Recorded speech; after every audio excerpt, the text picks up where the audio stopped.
لو فرضت اللي انت بتشوف الطول بتاع واحد صاحبك، فانت بتبص على الطول بتاع شخص واحد بس. سهل اوي اللي انت تقوم قايل محمد مثلا الطول بتاعه كذا. ولكن لو قلتلك اللي انا بتكلم على شخصين، ما زالت الدنيا سهلة شوية. طب بتكلم على مجموعة من الobservations، مجموعة من الاشخاص رحت وقست ليهم الطول كلهم.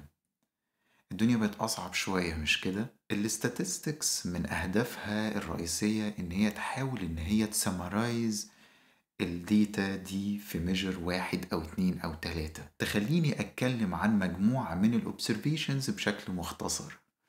ولذلك أقدر إن أنا أطلق على مجموعة من الأوبسرفيشنز دي حاجة في الاستاتستيكال أناليسيس بنسميها سامبل.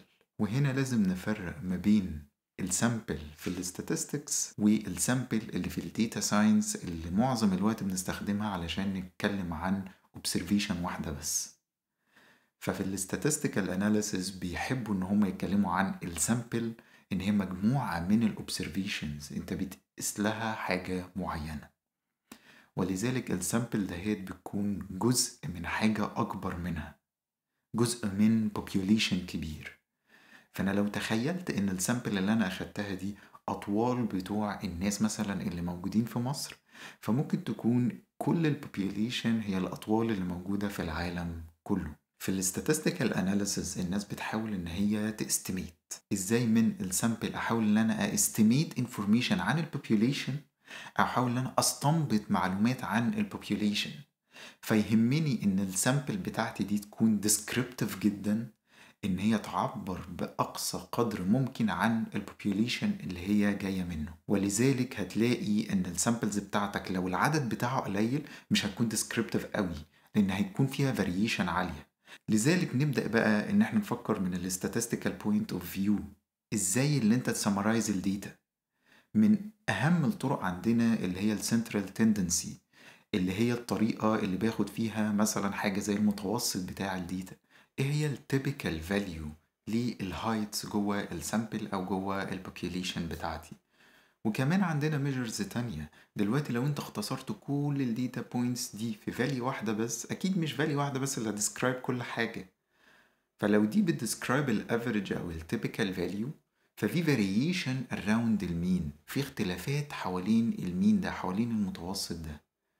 فدي بتكون described بميجرز تانية زي الفاريانس والستاندرد deviation. فدي حاجات مهمة بالنسبة لي اللي انا اسمرايز بيها الداتا، واقدر كمان اللي انا اكاونت عدد البوينتس او عدد الاوبسرفيشنز اللي موجودة عندي جوه السامبل. وبنفس الطريقة اقدر اللي انا اعمل الكلام ده بالنسبة للبوبيوليشن، فاقدر اللي انا اكاونت كل البوبيوليشن واقدر اللي انا اطلع منها كل الميجرز اللي انا عاوزها دي. وساعتها برمز لها بحاجات مختلفة، الميو، السيجما سكويرد، والان الكابيتال. دلوقتي انا عندي مجموعة من الاوبسرفيشنز جوه السامبل الواحدة. بدل ما اتكلم عن كل اوبسرفيشن بتكلم عن السمري بتاعهم، بتكلم عنه بسفيشنت statistics، مجموعة من الميجرز اللي انا باخدها علشان تدسكرايب الاوبسرفيشنز اللي موجودة عندي دي. انت تقدر اللي انت تطلق على الفاريبلز اللي انت بتطلعها دي اسامي معينة. فاحنا اي variable او اي measure باخده على السامبل ليفل بطلق عليه statistic، واي measure باخده على البوبيوليشن ليفل بطلق عليه parameter. لو انا بقى حبيت ان انا ارجع لشكل الداتا بتاعتنا، الشكل اللي هو rectangular data، structured data، عندي مجموعة من السامبلز. خد بالك دلوقتي بقى انا بتكلم من ناحية الداتا ساينس شوية. فهتلاقي ان السامبل عبارة عن observation واحدة بس ليها مجموعة من الفيتشرز. أنا فرضت إن فيتشر منهم كان الهايت، فأنا دلوقتي عندي مجموعة من الفاليوز. المين بمنتهى البساطة اللي أنا آخد الفيتشر ده لوحده وأبدأ اللي أنا أسم الفاليوز بتاعته، أقاد كل الفاليوز على بعض وأقسم على عدد الobservations اللي موجودة عندي. ده بمنتهى البساطة المين بيعبر لي عن السنترال تندنسي في الداتا بتاعتي بشكل مبسط خالص. بيختصر كل الداتا بوينتس اللي عندك دي اللي ممكن تكون ملايين مثلا في فاليو واحدة بس. فاريشن تانية من المين وهي الويتد مين. في بعض observations انا كنت بكولكت الداتا وانا واثق جدا من الاوبسرفيشن اللي انا جبتها دي، ووقت تاني لا، الميجر بتاع الهايت ما كانش، يعني انا مش واثق فيه قوي. ايه المشكلة لو انت تدي زي confidence للميجر بتاعك؟ فانا ادي ويت لكل observation كان موجود عندي. فممكن فاليو زي ال 171 وانا بكولكت الاوبسرفيشن دي ما كنتش واثق قوي فاديلها ويت قليل، الفاليو التانية دي اديلها ويت اكبر شوية. هنا انا كنت بميك شور ان السميشن بتاع كل الويتس دي كان بيادب ل 1. فلو جمعت كل الويتس دي المفروض ان هي هتكون 1. طيب الويتد مين ده هيفرق معايا في ايه؟ هيفرق معايا زي ما بقولك لو حسيت ان في ميجر نويزي ممكن تديلها ويت اقل من الميجر التاني اللي انت واثق فيه. فبالتالي هتكون الايكويشن بتاعتها اللي انا باخد كل ويت بضربه في الفاليو اللي انا بقيسها واصم الكلام ده كله على بعضه، وبعد كده بقسم على السميشن بتاع الويتس.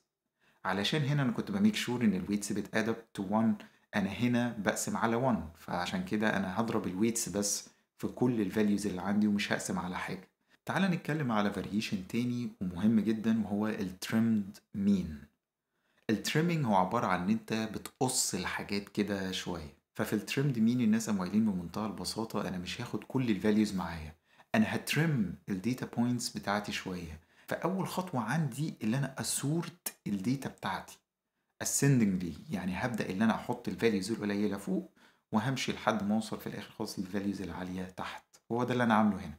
انا غيرت بس السيكونس بتاع الداتا، كنت باوردر الداتا دهيت بشكل تصاعدي بالشكل ده.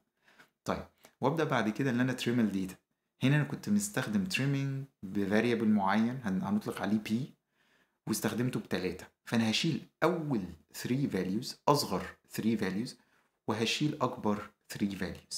ولذلك لو بصيت على الايكويشن بتاعتي هتلاقي ان هي شبه المين العادي خالص، ولكن انا ببدا من p plus 1 لان انا ببدا بعد p وبنتهي قبل ال n ب p، عشان كده واقف عند n ناقص p، وباخد التوتال سم بتاع الكلام ده وبقسم على n ناقص 2 p.